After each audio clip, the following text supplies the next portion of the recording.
Hello everyone, जय Jagannath. Welcome to my new YouTube channel your study guide को। पिला माने पूर्व क्लास रे आमे नाथ साहित्य संपर्क में जहाँ भी थ्योरी क्लास थिला सब गुडी को ऑलरेडी आलोचना कर सारी। जो माने चैनल रे जॉइन ही ना जॉइन ही सब गुडी को वीडियो तुमे माने देखि परिबो। कारण मु तुमनु कहिची एग्जाम पई तुमे माने माने फास्ट रु वीडियो गुड़ाक देख। कारण प्रथम रु तुम गोटे गोटे यूनिट कंप्लीट कले तुम्हें मैंने आराम से एंट्रांस क्रैक कर पार। चलो आम आज क्लास टी स्टार्ट करी। आमर आज जहाँ भी थिला आमर नाथ साहित्य एमसीक्यू आलोचना करी आमर नाथ साहित्य कंप्लीट होपर आम शैव साहित्य पढ़ा। प्रथम क्वेश्चन रही नाथ धर्मर प्रधान्य उपास्य देवता किए। नाथ धर्मर प्रधान उपास्य देवता होउचंदी आमर शिव। एटा तुम मन मु पढ़ेई केते शताब्दी रे नाथ धर्म ओडिशा तथा अन्यान्य अंचल को परिव्याप्त होइतिला। 1200 शताब्दी रे जेउ माने भी थ्योरी क्लास देखिछ सब गुड़िक एमसीक्यू से माने जल्दी जल्दी कहीदेव। कारण थ्योरी क्लास रे मु सब गुड़िक पढ़ेई। अमरकोश गीता काहा नाम भणित। मु तुम मन पढ़ी अमरकोश गीता कहार रे गुरु आदिनाथ आउ शिष्य लोई कथोपकथन ढंगरे अमर कोश गीता आमर रचित है। ताहले अमरकोश गीता कहार नाम भणित आदिनाथ। मत्स्येन्द्रनाथ और गोरक्षनाथ कथोपकथन भंगी रे केउ नाथ ग्रंथ रचित।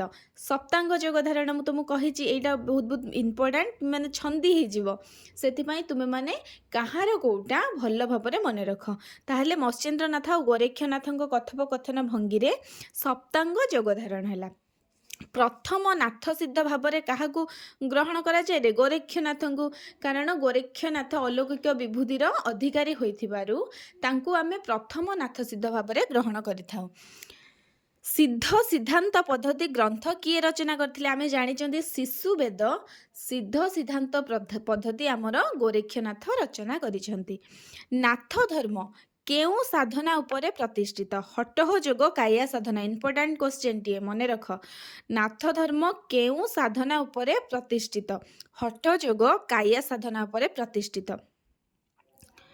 जोग को प्राधान्य देउथिबा नाथ धर्मर प्रथम ग्रंथ कौन? शिशु वेद। मन रख शिशु वेदर केते श्लोक रही बहुत बहुत इम्पोर्टाट 25टी श्लोक रही। नाथ धर्म और दर्शन पुस्तक कहार? दोल गोविंद शास्त्री। दोल गोविंद शास्त्री मतरे शिशु वेद शब्द केउठु आसीची? सुषुम्ना है। सुषुम्ना शब्दरु शिशु वेद शब्दटी आसीची। शिशु वेद केउ नाथ जोगी नाम प्रचलित? गोरक्षनाथ द्वारा। मु तुमको कही नाथ साहित्य और नाथ संप्रदाय मोस्ट इम्पोर्टाट पुस्तक कहार रे? बंशीधर महांती। नाथ साहित्य और नाथ संप्रदाय पुस्तक बंशीधर महांतींकर। शिशु वेद को किए मौलिक रचना बोली अस्वीकार करती? नटवर सामंतराय। शिशु वेद को एक मौलिक रचना बोली अस्वीकार करती आमर नटवर सामंतराय। जेन्हेक बक नहलई नीर तेन्हेक मन पवन थीर। यह केउ ग्रंथरु आसीची रे? शिशु वेद। तुम्हें कोटेशन गुड़ा मन रखी पारिबोनी कि जहाँ गुड़िका इम्पोर्टाट तुम्हें टिके मन रख। शिशु वेद ग्रंथटी काहा द्वारा प्रथमे लोकलोचन को आसिला? बंशीधर महांती द्वारा शिशु वेदटी प्रथमे लोकलोचन को आसीथिला। सारला दास शिशु वेद को कौन नाम देइछंती? मोस्ट इम्पोर्टाट अजपा वेद बा शिशु मुन्ना वेद। मन रख अजपा वेद बा शिशु मुन्ना वेद। तापर आसिला नेपाल सिद्ध भाव में किए परिचित? मु कहिथिली नेपाल सिद्ध भाव में किए आमर गोरक्षनाथ है। आउ अवलोकितेश्वर भाव में मत्स्येन्द्रनाथ। थ्योरी क्लास जल्दी जल्दी देख कारण थ्योरी क्लास जी भी देखीच से सब गुड़िक आंसर कर। गोरेखपंथी जोगी माने केते भागरे विभक्त? 12 भागरे। बिंदुनाथ पुत्र किए? आदिनाथ। बिंदुनाथ पुत्र होचंदी आमर आदिनाथ। ओडिशा रे केते प्रकार नाथपंथी परिलक्षित होता? आम ओडिशा रे 2 प्रकार नाथपंथी परिलक्षित होता। मत्स्येन्द्र गीतार आविष्कारक बहुत इम्पोर्टाट क्वेश्चन। मत्स्येन्द्र गीतार आविष्कारक होचंती ब्रह्मानंद दास है। आदिनाथ नाभिरु मीननाथ पढ़े थ्योरी क्लास रे टिके टिके कही दउची। आदिनाथ नाभिरु आमर मीननाथ। कपाळरु हेले गोरक्षनाथ। अस्थिरु हेले जलंधर नाथ। कर्णरु कान्हुनाथ। पादरु चौरांगीनाथ है। यहाँ तुम पढ़े पूर्व क्लास रे तो आज टिके टिके आलोचना कर देइछि। ପୁରୀ ଠାରେ କେଉଁ ନାଥଙ୍କ ମଠ ରହିଛି? ସତ୍ୟନାଥ। ହେଲା, ମନେ ରଖ। ଗୋରେଖ ସଂହିତା ଗ୍ରନ୍ଥର ରଚୟିତା କିଏ? ଚନ୍ଦ୍ରଶେଖର ରଥ। Important question. ଗୋରେଖ ସଂହିତା ଗ୍ରନ୍ଥର ରଚୟିତା କିଏ? ଚନ୍ଦ୍ରଶେଖର ରଥ। ମୁଁ ତୁମମାନଙ୍କୁ ଯେଉଁଗୁଡ଼ିକ ବି ଇମ୍ପୋର୍ଟାଣ୍ଟ କହୁଛି ତୁମେମାନେ ସେଗୁଡ଼ିକୁ ଭଲ ଭାବରେ ମନେ ରଖ। ଡକ୍ଟର ମୋହନ ସିଂଙ୍କ ମତରେ ଗୋରେଖନାଥଙ୍କ ଜନ୍ମ କେଉଁ ସମୟରେ? ସତ୍ୟଯୁଗ। ହେଲା, ଏଇଟା ଟିକେ ହାୟର ଲେବୁଲ କ୍ୱେଶ୍ଚେନ୍, କିନ୍ତୁ ଟିକେ ମନେ ରଖିଥାଅ। ଗୁରୁ ଆଦିନାଥ ଲୁଇଙ୍କ କଥୋପକଥନରେ କେଉଁ ଗ୍ରନ୍ଥ? ଅମରକୋଷ ଗୀତା ପଢ଼ାଯାଇଛି। ଅମର ପଟ୍ଟଳ ଓ ଗୋରେଖ ମଲ୍ଲିକା ସମ୍ବାଦର ଲେଖକ କିଏ? ସେଇ ଗୋରେଖନାଥ। ଅମର ପଟ୍ଟଳ, ଗୋରେଖ ମଲ୍ଲିକା ସମ୍ବାଦର ବି ଲେଖକ ଗୋରେଖନାଥ। ଅମରକୋଷ ଗୀତାର ରଚନା କାଳ କେତେ? 1300 ଶତାବ୍ଦୀ। ମନେ ରଖ। ନାଥ ଧର୍ମରେ ନାଥ ଶବ୍ଦ କେଉଁ ଅର୍ଥରେ ବ୍ୟବହୃତ ହୋଇଥାଏ? ସ୍ୱାମୀ ବା ପ୍ରଭୁ। ନାଥ ଧର୍ମ କେଉଁ ଉପାସନାକୁ ଗୁରୁତ୍ୱ ଦିଏ? ଶୈବ ଧର୍ମକୁ। ଆମର ନାଥ ଧର୍ମର ଯୋଗୀମାନେ ଶିବ ଯେହେତୁ ତାଙ୍କର ଆରାଧ୍ୟ ଦେବତା ନା, ସେଥିପାଇଁ ସେ ଶୈବ ଧର୍ମ ଉପରେ ପ୍ରଖ୍ୟାପିତ ଏକ ଗ୍ରନ୍ଥ ହେଉଛି ଆମର ନାଥ ଧର୍ମ। ଗୋରେଖ ସଂହିତା ଅନୁସାରେ କିଏ ନାଥ ଧର୍ମର ପ୍ରବର୍ତ୍ତକ? ଗୋରେଖନାଥ। ଗୋରେଖ ସଂହିତା ଅନୁସାରେ ନାଥ ଧର୍ମର ପ୍ରବର୍ତ୍ତକ ହେଉଛନ୍ତି ଆମର ଗୋରେଖନାଥ। ଶିଶୁବେଦର ରଚୟିତା ପଢ଼ିଛନ୍ତି ଗୋରେଖନାଥ। ପୁଣି ରିପିଟ୍ ହେଇଛି କ୍ୱେଶ୍ଚେନ୍, ମନେ ରଖ। ଶିଶୁବେଦ ଆଉ ସଂସ୍କୃତ ସିଦ୍ଧ ସିଦ୍ଧାନ୍ତ ପଦ୍ଧତି ଆମର ଗୋରେଖନାଥର। ହେଲା, ଯୋଗୀ ଜାତି ବା ନାଥମାନେ ଶିବଙ୍କ ଠାରୁ ଜାତ ବୋଲି କେଉଁ ପୁରାଣରେ ଉଲ୍ଲେଖ ରହିଛି? ବ୍ରହ୍ମ ବୈବର୍ତ୍ୟ। ନାଥ ଧର୍ମର ପ୍ରଥମ ଗ୍ରନ୍ଥ କ'ଣ? ଶିଶୁବେଦ। ହେଲା, ଶିଶୁବେଦ କେଉଁ ରଚନା? ଉଭୟ ଗଦ୍ୟ ଆଉ ପଦ୍ୟ। ଅମରକୋଷ ଗୀତାର ଲେଖକ କିଏ? ମୁଁ କହିଛି ଗୁରୁ ଆଦିନାଥ। ନଗେନ୍ଦ୍ରନାଥ ପ୍ରଧାନ ନାଥ ଧର୍ମ ପ୍ରଖ୍ୟାପକ କେଉଁ ପୋଥିର ସଂଗ୍ରାହକ? ଅମରକୋଷ। ମନେ ରଖ, ଇମ୍ପୋର୍ଟାଣ୍ଟ କ୍ୱେଶ୍ଚେନ୍ଟେ। ନଗେନ୍ଦ୍ରନାଥ ପ୍ରଧାନ ନାଥ ଧର୍ମ ପ୍ରଖ୍ୟାପକ କେଉଁ ପୋଥିର ସଂଗ୍ରାହକ? ଅମରକୋଷ। ଗବେଷକ ବ୍ରହ୍ମାନନ୍ଦ ଦାସ କେଉଁ ଗ୍ରନ୍ଥ ଆବିଷ୍କାର କରି ଏହା ଉପରେ ଏକ ପାଣ୍ଡିତ୍ୟପୂର୍ଣ୍ଣ ପ୍ରବନ୍ଧ ରଚନା କରିଛନ୍ତି? ମତ୍ସ୍ୟେନ୍ଦ୍ର ଗୀତା। ହେଲା, ବ୍ରହ୍ମାନନ୍ଦ ଦାସ କେଉଁ ଗ୍ରନ୍ଥ ଆବିଷ୍କାର କରିଥିଲେ ରେ? ମତ୍ସ୍ୟେନ୍ଦ୍ର ଗୀତା। ମନେ ରଖ, ପଢ଼ାଯାଇଛି କିନ୍ତୁ ମନେ ରଖ। ଅଷ୍ଟାଙ୍ଗ ଯୋଗ ଧାରଣ କେଉଁ ଗବେଷକଙ୍କ ଦ୍ୱାରା ସଂଗୃହୀତ ହୋଇଛି? ଏଇଟା ଆମେ ପଢ଼ିନଥିଲେ, ମନେ ରଖ। ହେଲା, ବଂଶୀଧର ମହାନ୍ତିଙ୍କ ଦ୍ୱାରା କ'ଣ ହେଇଛି ନା ଅଷ୍ଟାଙ୍ଗ ଯୋଗ ଧାରଣ କ'ଣ ସଂଗୃହୀତ ହୋଇଛି। ନାଥ ଧର୍ମ ପ୍ରଖ୍ୟାପକ କେଉଁ ଗ୍ରନ୍ଥଟି ଗୁରୁ ହାଡ଼ିପା ଓ ଶିଷ୍ୟ ଗୋବିନ୍ଦ ଚନ୍ଦ୍ରଙ୍କର ଉକ୍ତି ପ୍ରତ୍ୟୁକ୍ତିରେ ଛଳିତ?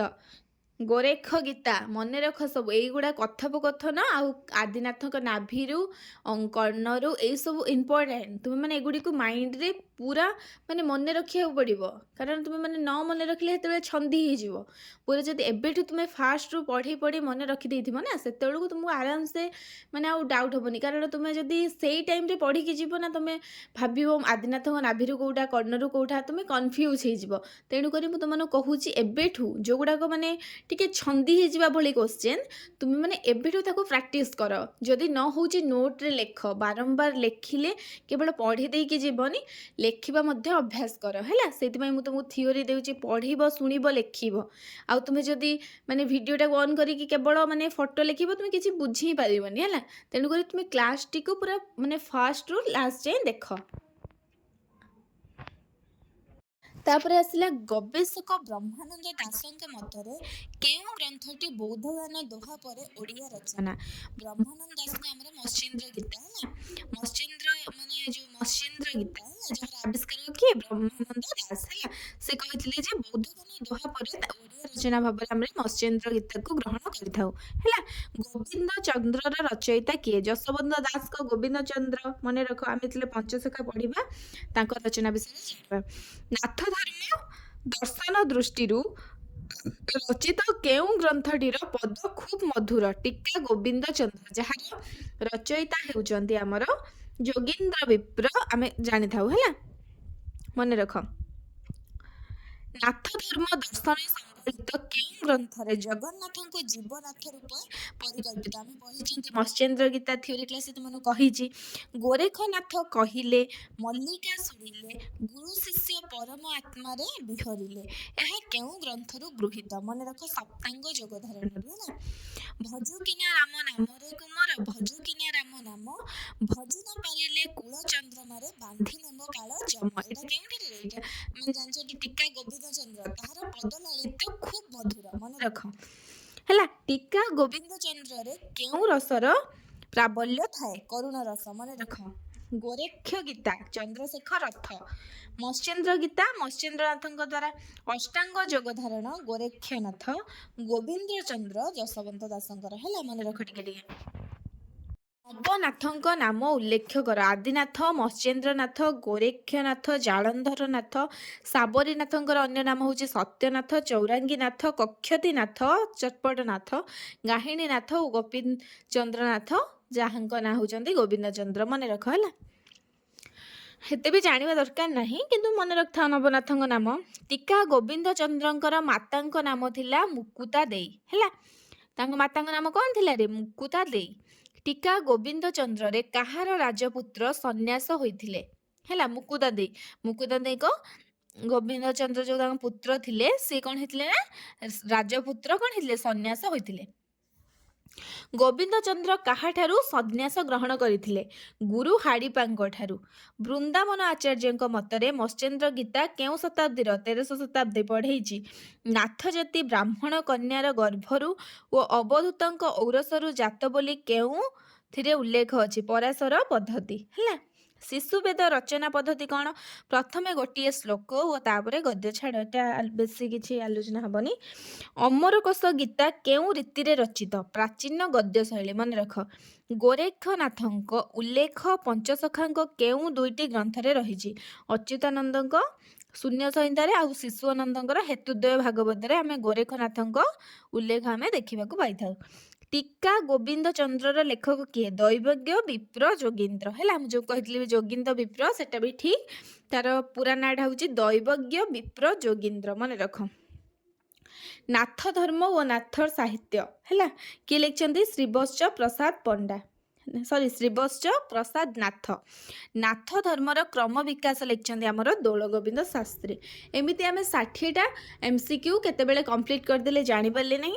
ଆମର ଅଲରେଡ଼ି 60ଟା MCQ ପୁରା ବଛା ବଛା MCQ ପଡ଼ିଛି। ଏଇ ଏତିକି ଭିତରୁ ହିଁ ତୁମର ନିହାତି କିଛି ନା କିଛି କ୍ୱେଶ୍ଚିନ୍ ଆସିବ। ତେଣୁକରି ତୁମେମାନେ ଏହାରି ଭିତରୁ ପୁରା ମାନେ ଆଉ ଯେଉଁ ମାନେ ମୋଷ୍ଟ ଇମ୍ପୋର୍ଟାଣ୍ଟ କ୍ୱେଶ୍ଚିନ୍ କେଉଁଟା ହେଉଛି କାହା କଥୋପକଥନରେ ଆଉ ଆଦିନାଥଙ୍କ ନାଭିରୁ କପାଳରୁ, ଏଇଟାକୁ ତୁମେ ପୁରା ମାଇଣ୍ଡରେ ସେଟ୍ କରିକି ରଖିବ। ହେଲା, ତୁମେ ମାନେ କେବେ ବି ଭୁଲିବନି, ଏବେଠୁ ଅଭ୍ୟାସ କର। ହେଲା, ଯେଉଁଗୁଡ଼ିକ ଇମ୍ପୋର୍ଟାଣ୍ଟ ଯାହା ଭିତରୁ କ୍ୱେଶ୍ଚିନ୍ ଆସିବ ତୁମମାନଙ୍କୁ ମୁଁ ଏବେଠୁ କହିଦେଉଛି। ହେଲା, ତୁମେମାନେ ସେଇ ଅନୁସାରେ ପ୍ରିପେୟାର ହୁଅ। ଅଲରେଡ଼ି ଆମେ ନାଥ ସାହିତ୍ୟର 60ଟା MCQ ଆଲୋଚନା କରିସାରିଲେ। ନେକ୍ସଟ କ୍ଲାସ୍ରେ ଆମେ ଶୈବ ସାହିତ୍ୟ ପଢ଼ିବା। ଶୈବ ସାହିତ୍ୟରେ ଆମର ଅଛି ମାଦଳା ପାଞ୍ଜି, ହେଲା, କଳସା ଚୌତିସା, ରୁଦ୍ରସୁଧା ନିଧି, ସୋମନାଥ ବ୍ରତ କଥା, ସବୁ ଏହାପରେ ଆମେ ଆଲୋଚନା କରିବା। ହେଲା, ତ ଚ୍ୟାନେଲରେ ଯେଉଁମାନେ ଜଏନ୍ ହେଇନା ଜଲ୍ଦି ଚ୍ୟାନେଲରେ ଜଏନ୍ ହେଇ ସବସ୍କ୍ରାଇବ୍ କରିଦିଅ। ଆଉ ସର୍ଟ କ୍ୱେଶ୍ଚିନ୍ରେ ଯେଉଁ ତୁମକୁ ମୁଁ ଦେଉଛି, ସର୍ଟସ୍ ଭିଡ଼ିଓରେ ଯେଉଁ ସର୍ଟ କ୍ୱେଶ୍ଚିନ୍ ମୁଁ ତୁମମାନଙ୍କ ପାଇଁ ଆଣୁଛି, ତୁମେମାନେ ତାହାର ଆନ୍ସର୍ ମୋତେ କମେଣ୍ଟ ବକ୍ସରେ ଦେବ। ରହିଲି, ଜୟ ଜଗନ୍ନାଥ।